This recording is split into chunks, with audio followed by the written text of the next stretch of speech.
Hi hello నమస్తే welcome to my channel. Bigg Boss season 9లో నిజంగా ఇక తనూజాని ఆపడం ఎవరి వల్ల కాదు అన్నట్టుగా అయిపోయింది ఈరోజు ఎపిసోడ్ చూసిన తర్వాత.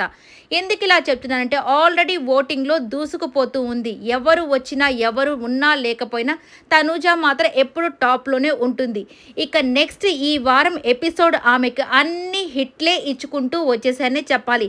ఇక నామినేషన్స్ అంతా ఆమె చుట్టూనే తిరిగాయి. ఎందుకంటే ఇక భరణి గారు, దివ్య, ఇమ్మాన్యుయల్, అలాగే కళ్యాణ్, ఇవన్నిట్లో ఏదో ఒక చోట తనూజ పేరు వస్తూనే ఉంది.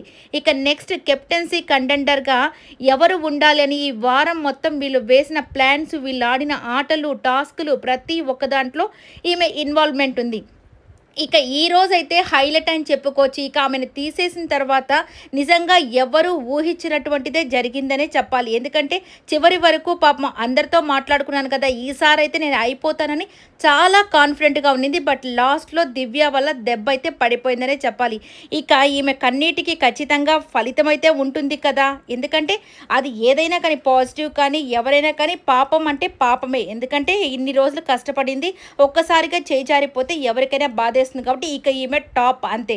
నెక్స్ట్ కళ్యాణ్ అయితే ఉన్నాడు. ఇతని గ్రాఫ్ కూడా అటు పోవట్లేదు ఇటు పడట్లేదు అన్నట్టుగా మధ్యలో అయితే ఉండిపోయింది సెకండ్ ప్లేస్లో.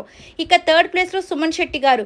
ఈయన ఏమి మాట్లాడినా మాట్లాడకపోయినా పాపం ఈయన మాత్రము ఆయన పనిలో ఆయన ఉంటాడు. ఎప్పుడు మాట్లాడాలో మాట్లాడతాడు, ఎప్పుడు ఆడాలో అప్పుడే ఆడతాడు. ఈయన థర్డ్ ప్లేస్లో ఉన్నారు. ఇక సంజన గారు, ఈమెది ఏంటంటే ఈమెకు కూడా అటు ఈసారి అయితే ఏ బ్యాడ్ వర్డ్స్ యూజ్ చేయకుండా చాలా కామన్ కంపోజ్గా వెళ్ళిపోతూ వచ్చిందనమాట.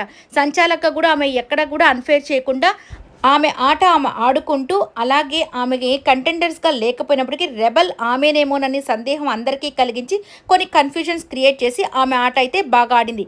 కానీ ఈసారి ఎలిమినేషన్లో ట్విస్ట్ ఉండాలంటే చివరికి రాము ఒకవేళ డబల్ ఎలిమినేషన్ ఏమో అంటున్నారు. రాముని తీసేస్తే శనివారం ఇక ఈసారి సంజన గారిని సాయిని పెట్టచ్చు, లేదంటే భరణి గారిని సాయిని పెట్టించి తనూజ దగ్గర ఉన్న అస్త్రాన్ని వాడి ఎవరిని తీసేస్తారో ఎవరిని ఉంచుతారో చూడాల్సి ఉంది.